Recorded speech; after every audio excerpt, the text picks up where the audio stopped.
Hello friends, welcome to Jayares kitchen and vlogs. இன்றைக்கி நம்ம சேனலில் டிஃப்ரெண்ட்டான ஒரு வீடியோ தான் பார்க்க போகிறோம். இப்படி ஒரு வீடியோ நம்ம சேனலில் யாருமே எக்ஸ்பெக்ட் பண்ணியிருக்க மாட்டீங்க. இன்ஃபேக்ட் நானுமே எக்ஸ்பெக்ட் பண்ணாத ஒரு vlog தான் இது. என்னோட வெயிட் லாஸ் ஜேர்னி தான் ஷேர் பண்ணியிருக்கேன். ரீசன்ட் டேஸாக நேரில் பார்க்குற நிறையா பேர் கேட்டுகிட்டே இருந்தீங்க. அதே மாதிரி வீடியோஸ் பார்த்ததும் சில பேர் எப்படி வெயிட் லாஸ் பண்ணீங்க அப்படின்னு சொல்லி கேட்டுகிட்டே இருந்தீங்க. ஸோ அவங்களுக்காக தான் இந்த வீடியோ. நான் உட்காந்தே பேசினேன் அப்படின்னா உங்களுக்கும் போர் அடிச்சிடும். ஸோ என் மார்னிங் ரொட்டீனோடு சேர்த்து என்னோடய வெயிட் லாஸ் ஜேர்னியை நான் ஷேர் பண்ணுறேன். லாஸ்ட் ஒரு 4 monthஸாக ஒர்க் அவுட் செஷன் ஜாயின் பண்ணி டயட்டுமே ரெகுலராக ஃபாலோ பண்ணிவிட்டு நான் 13 kg வரைக்கும் வெயிட் லாஸ் பண்ணியிருக்கேன். ஒர்க் அவுட் செஷன் யார்கிட்ட பண்ணேன் அப்படிங்கிறத நான் இந்த வீடியோவோட லாஸ்ட்டில் இன்க்ளூட் பண்ணுறேன். மெயினாக இந்த வீடியோவில் நான் எதுக்காக வெயிட் லாஸ் சூஸ் பண்ணேன், ப்ளஸ் வெயிட் லாஸ் பண்ணுறதுக்கு முன்னாடி நான் என்னென்ன தப்பெல்லாம் பண்ணேன் அப்படிங்கிறத தான் ஷேர் பண்ணியிருக்கேன். இந்தந்த ஃபுட்டெல்லாம் சாப்பிட்டா வெயிட் குறையும், இல்லை இந்த எக்ஸசைஸ்லாம் பண்ணால் வெயிட் குறையும் அப்படின்னு சொல்லிட்டு நான் சொல்லுவேன்ட்டு நீங்கள் எக்ஸ்பெக்ட் பண்ணிட்டு வந்திருந்தீங்க அப்படின்னா ஐ எம் சாரி. அப்படிப்பட்ட கண்டென்ட் எதுவுமே இந்த வீடியோவில் இருக்காது. ஜஸ்ட் என்னோட எக்ஸ்பீரியன்ஸை மட்டும்தான் இந்த வீடியோவில் ஷேர் பண்ணியிருக்கேன். வாங்க வீடியோக்குள்ளே போகலாம்.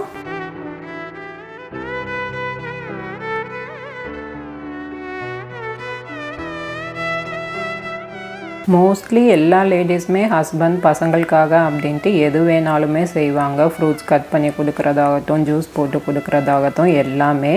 பட் தனக்கு தானே செஞ்சுக்கிறதுல பயங்கர லேசி. நானுமே அவங்களில் ஒருத்தி தான். வெயிட் கெயின் ஆகிறதுக்கு மெயின் ரீசனே இது தான். நமக்குன்ட்டு எதுவுமே ஹெல்த்தியாக செஞ்சு சாப்பிடாம இது மிச்சமாயிடுச்சு, வேஸ்ட் ஆகிடும் அப்படின்னு நினச்சிட்டு சாப்பிட்றதுல எந்த ஹெல்த்துமே இல்லை. கொஞ்ச நாள் முன்னாடி வரையிலுமே எல்லாருமே சொல்கிற ஒரே டைலாக், எல்லாருக்காகவும் பண்ணியே டயர்டாயிருது, இதில் நான் எங்கே எனக்காக தனியாக குக் பண்ணிக்க அப்படின்னு சொல்லி தான் நானும் சொல்லிக்கிட்டு இருந்தேன். வெயிட் லாஸ் பண்ணணும் அப்படின்ட்டு டிசைட் பண்ணதுமே நான் ஃபஸ்ட்டு மாற்றின மைண்ட் செட் இது தான். எவ்வளோ கஷ்டமாக இருந்தாலும் உடம்பே சரியில்லை அப்படின்னாலும் ஒரு டேப்லெட்டை போட்டு மார்னிங்கே எழுந்திரிச்சு எல்லாருக்குமே லஞ்சு பிரேக்ஃபாஸ்ட்டுன்ட்டு ப்ரிப்பேர் பண்ணுறோம். ஸோ நமக்காகன்ட்டு கஷ்டத்தோட கஷ்டமாக ஏன் தனியாக பண்ணக்கூடாது அப்படின்னு சொல்லி என்னோடய மைண்ட் செட்டை நான் மாற்றிட்டேன். 37, 38 கிராஸ் ஆகும்போதே நீ பெயின், ஹீல் பெயின்ன்ட்டு எல்லாமே வர ஆரம்பிச்சிருச்சு. டாக்டர்கிட்ட போனால் டாக்டர் சொல்கிற மொதல் விஷயம் வெயிட் லாஸ் பண்ணணும் அப்படிங்கிறது தான். 2 times ஃபிசியோதெரப்பியுமே எடுத்துட்டேன். பட் அதுவுமே டெம்பரவரி சொல்யூஷன் தான். ஒரு 1 monthக்கு நல்லா இருக்கிற மாதிரி இருக்கும். அகைன் பெயின் தான் வர ஆரம்பிச்சிருச்சு. அந்த டைமில் நான் பண்ண இன்னொரு மிஸ்டேக் அப்படின்னு பார்த்தீங்கன்னா, வெயிட் லாஸ் தானே நானே பண்ணிக்கிறேன் அப்படின்னு சொல்லிட்டு 4 இட்லி சாப்பிட்ற இடத்துல 2 இட்லின்னு எடுத்துக்கிறது, 2 கரண்டி ரைஸ்க்கு பதிலாக 1 கரண்டி ரைஸாக எடுத்துக்கிறது, இப்படி தான் இருந்தேன். அண்ட் எல்லாரும் சொல்கிற மாதிரி ரைஸை கம்மி பண்ணிவிட்டு வீட்டு மில்லட்ஸு அப்படின்ட்டு எடுத்துகிட்டு இருந்தேன். பட் இதனாலலாம் வெயிட் கெயின் ஆகாமல் இருக்கிற வெயிட்டை அப்படியே மெயின்டைன் ஆகுமே தவிர வெயிட் லாஸ் ஆகாது அப்படிங்கிறது லேட்டராக தான் எனக்கு புரிஞ்சுது. இது சில பேருக்கு ஆச்சரியமாக கூட இருக்கலாம். ஆமாம், நான் வெயிட் லாஸ் பண்ணுறேன் அப்படின்ட்டு ரைஸே எடுத்துக்காமல் மாறி மாறி சப்பாத்தியாக எடுத்துக்கிட்டே இருந்தாலுமே நமக்கு வெயிட் லாஸ் இருக்காது. இருக்கிற வெயிட் வேணால் மெயின்டைன் ஆகும். ஒரு 5-6 months வரைக்கும் இப்படியே தான் போயிட்டே இருந்தது. வெயிட் லாஸ் ஆகவே இல்லை. சரி, ஏதாவது ஒரு நியூட்ரிஷன் கன்சல்ட் பண்ணலாம் அப்படின்னு சொல்லிட்டு ஒரு 2 years பேக்கு நியூட்ரிஷன் கன்சல்ட் பண்ணிவிட்டு டயட் மட்டும் ஃபாலோ பண்ணேன். ஒர்க் அவுட் எதுவுமே பண்ணாமல் டயட்டில் மட்டுமே 3 monthஸில் 8-9 kgs வரைக்குமே குறைச்சேன். பட் இது மாதிரி வெயிட் லாஸ் பண்ணும்போது நமக்கு ஃபேட் லாஸ் மட்டும்தான் ஆகுது, மசில்ஸ் ஸ்ட்ரென்தன் ஆகாது. ஸோ 5 kg 6 kg குறைக்கும் போதே பார்க்குறவங்க எல்லாம் பார்த்துட்டு ஏதாவது உடம்பு சரியில்லையா, ஏன் இப்படி இருக்க அப்படிங்கிற மாதிரி கேட்க ஆரம்பிச்சிட்டாங்க. ஏன்னா ஸ்கின்னெல்லாம் அந்தளவுக்கு ஸ்வாக் ஆகி இருந்தது.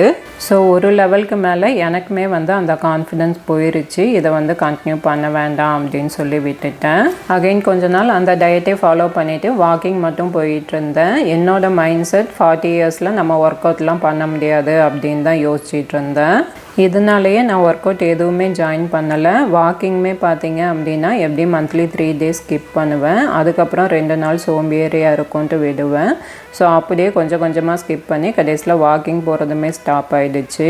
ஸோ கொஞ்ச நாள் எல்லாமே இப்படி தான் போய்கிட்டே இருந்தது. ஏதாவது ஒன்று ஸ்டார்ட் பண்ணுவேன், நடுவுலேயே சின்னதாக பிரேக் எடுக்கிறேன் அப்படின்னு சொல்லிவிட்டு அதை அப்படியே டோட்டலாக ஸ்டாப் பண்ணுறது, இப்படியே தான் போயிட்டே இருந்தது.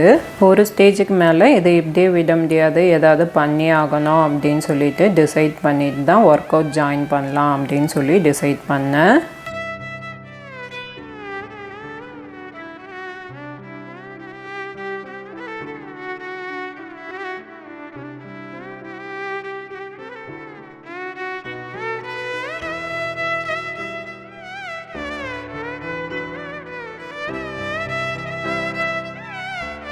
ஆன்லைன் ஒர்க் அவுட் செஷன் தான் ஜாயின் பண்ணியிருந்தேன். பசங்க எல்லோரும் ஸ்கூலுக்கு கிளம்புனதுக்கப்புறம் மார்னிங் 10:30 to 11:30 எனக்கான டைமாக எடுத்துக்கலாம் அப்படின்னு சொல்லி டிசைட் பண்ணேன். யூடியூப்பில் நிதிஷ் ஃபேமிலி அப்படின்னு சொல்லி ஒரு சேனல் இருக்குது. நான் லிங்க்கும் டிஸ்கிரிப்ஷனில் டேக் பண்ணுறேன்.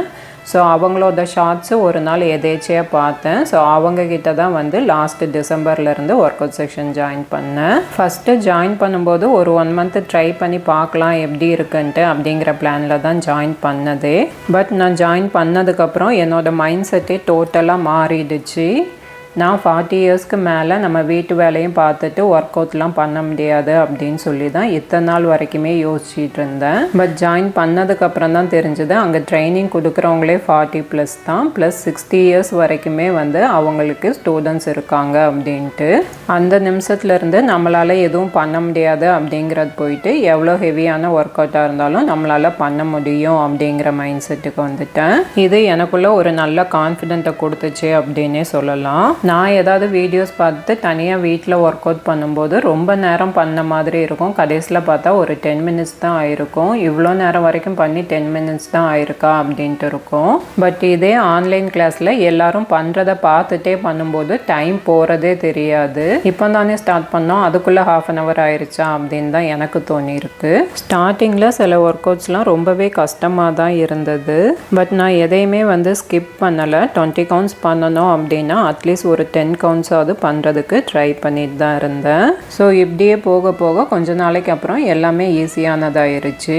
அவங்க சொன்ன டயட்டை ப்ராப்பராக ஃபாலோ பண்ணி டெய்லி ஒர்க் அவுட் பண்ணதில் நான் மந்த்லி 3 to 4 kgs வந்து லாஸ் பண்ணி 4 months 13 kgs கம்மி பண்ணிவிட்டு என்னோட ஐடியல் வெயிட்டை ரீச் பண்ணிட்டேன்.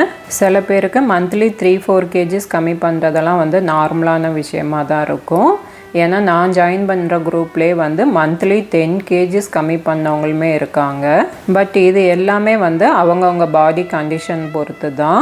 வெயிட் லாஸுக்கு காமனாக சொல்கிற ஒரே இது ரைஸை கம்மி பண்ணிவிட்டு ப்ரோட்டீன்ஸ் ப்ளஸ் வெஜிடபிள்ஸ் அண்ட் ஃப்ரூட்ஸை வந்து இன்க்ரீஸ் பண்ணணும் அப்படிங்கிறது தான். நான் மெயினாக அதை தான் ஃபாலோ பண்ணேன்.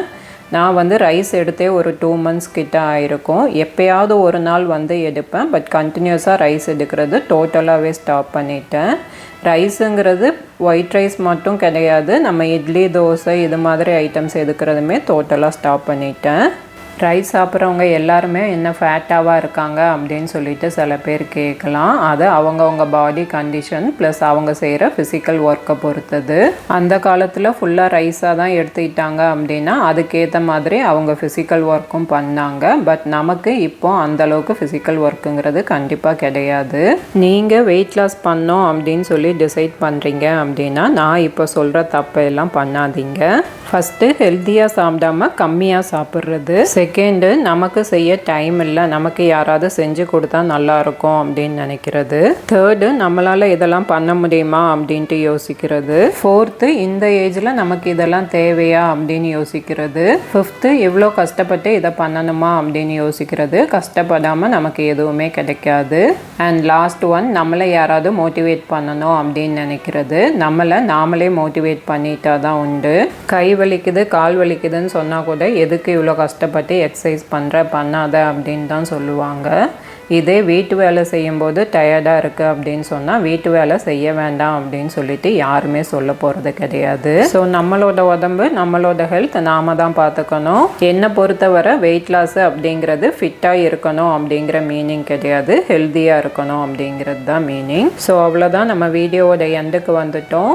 இந்த வீடியோவோட லாஸ்ட்லேயே நான் முன்னாடி எடுத்த வீடியோ கிளிப்பிங்கை ஆட் பண்ணியிருக்கேன். அதை பார்த்தீங்க அப்படின்னா தெரியும் நான் எந்த அளவுக்கு வெயிட் லாஸ் பண்ணியிருக்கேன் அப்படின்ட்டு. இந்த வீடியோ உங்களில் சில பேருக்கு யூஸ்ஃபுல்லாகவும் மோட்டிவேஷ்னலாகவும் இருந்திருக்கும் அப்படின்னு நம்புகிறேன். இந்த வீடியோ பற்றி உங்களோட தாட்ஸை கமெண்ட் செக்ஷனில் மறக்காமல் ஷேர் பண்ணுங்கள். நெக்ஸ்ட்டு இன்னொரு இன்ட்ரெஸ்டிங்கான விலாகில் மீட் பண்ணுறேன். உங்களுக்கு என் வீடியோஸ் பிடிச்சிருந்தா please like and subscribe. And thanks for வாட்சிங்.